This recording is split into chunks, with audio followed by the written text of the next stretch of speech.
Everybody was kung fu fighting. Those kids were fast as lightning. የኩንግ ፉ ስፖርት ንጉስ ብሩስ ሊ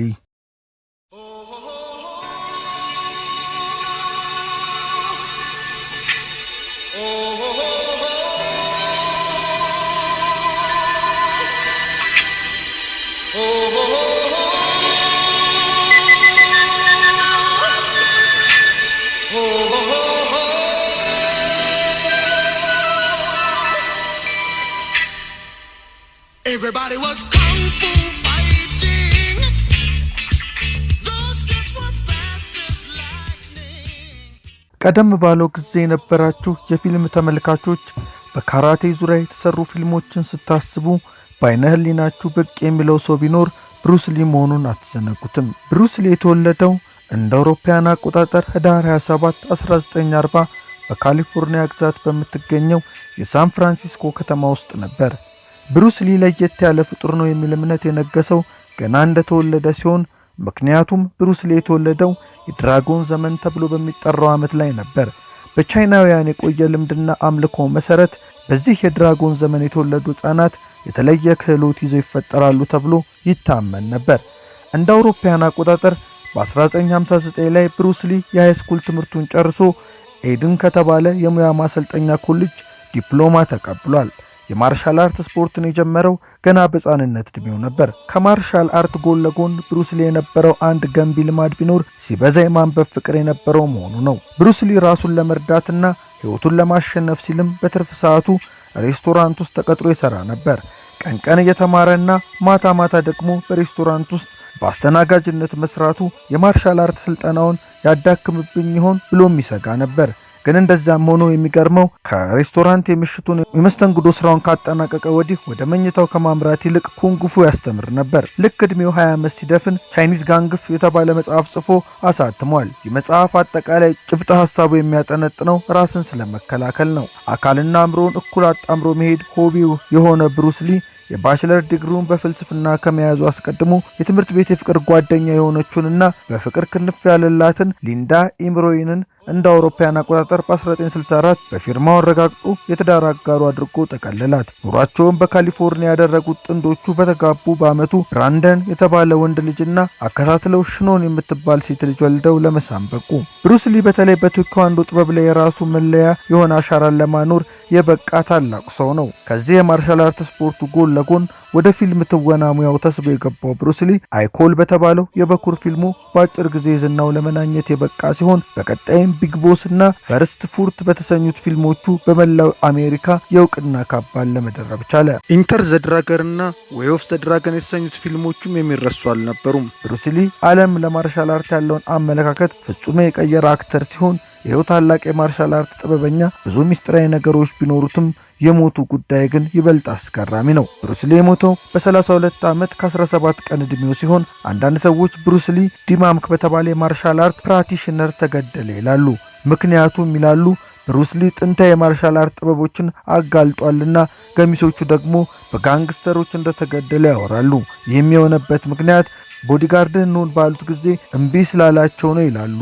መቼም አሉባልታ የማናፈሻ ዋሻ ነውና በመጠጥና ባሽሽ ብዛት ራሱን ገደለም የሚል የወሬ ዘርም በአንድ ወቅት ተዘርቷል። በብሩስ ሊ ሞት ዙሪያ ግን በሰፊው ተቀባይነት ያገኘ የሚመስለው ድምዳቤ ብሩስ በአንድ ወቅት ሬይሞንድ ከተባለ የፊልም ፕሮዲውሰር ላይ ጌም ኦፍ ዴስ ስለተባለው ፊልም ለመወያየት ሄደ።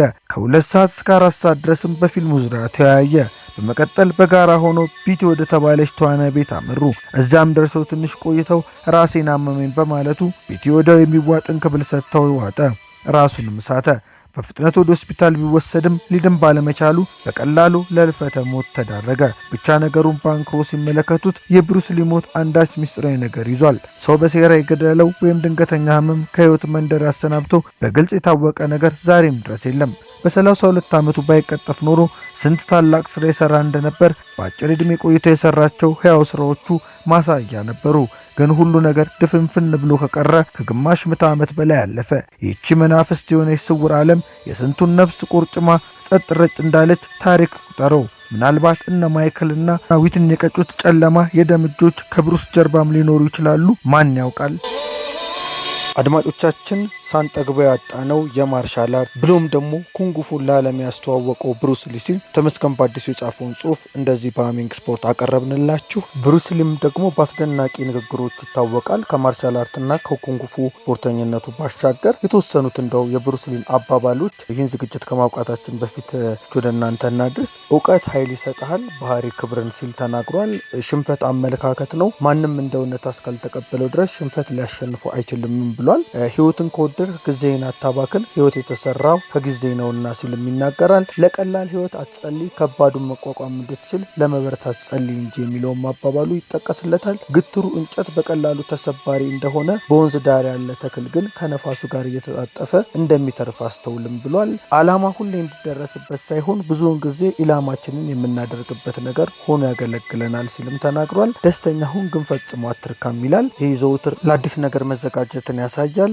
ህይወት በራሱ አስተማሪ ነው፣ አንተም በቋሚነት ትምህርት ላይ ነህ የሚለውም አባባሉ ይነገርለታል። እውነተኛ ኑሮ ለሌሎች መኖር ነው የሚለውም ለሌሎች ማሰብ የህይወት አንዱ ትርጉም እንደሆነ ያስረዳበት ጥቅሱ ነው። ሞኝ ከጠቢብ መልሶች ከሚማር ይልቅ ጠቢብ ሰው ከሞኝ ጥያቄዎች ብዙ ይማራል ሲልም ተናግሯል። ዋና መልመድ ከፈለክ ዘለ ውሃ ውስጥ ግባ፣ በደረቅ መሬት ላይ ሆነ በአእምሮ የምትስለው መቼም ሊረዳህ አይችልም ሲልም ተናግሯል። 10,000 ምቶችን አንዴ የተለማመደን ሰው አልፈራም፣ እኔ የምፈራው አንድ ምትን 10,000 ጊዜ የተለማመደን ሰው ነው የሚለው ንግግሩም ይታወቅለታል።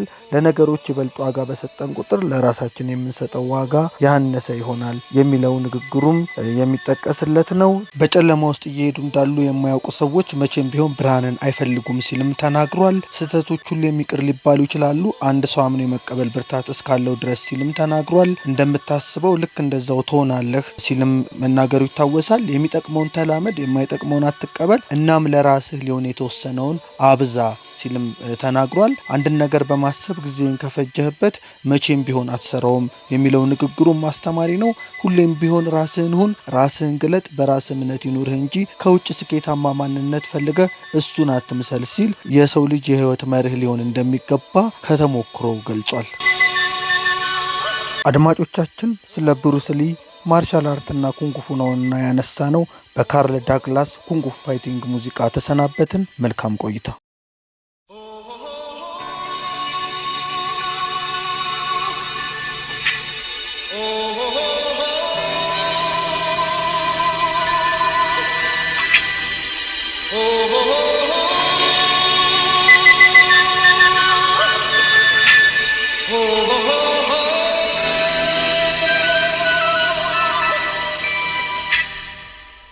Everybody was kung fu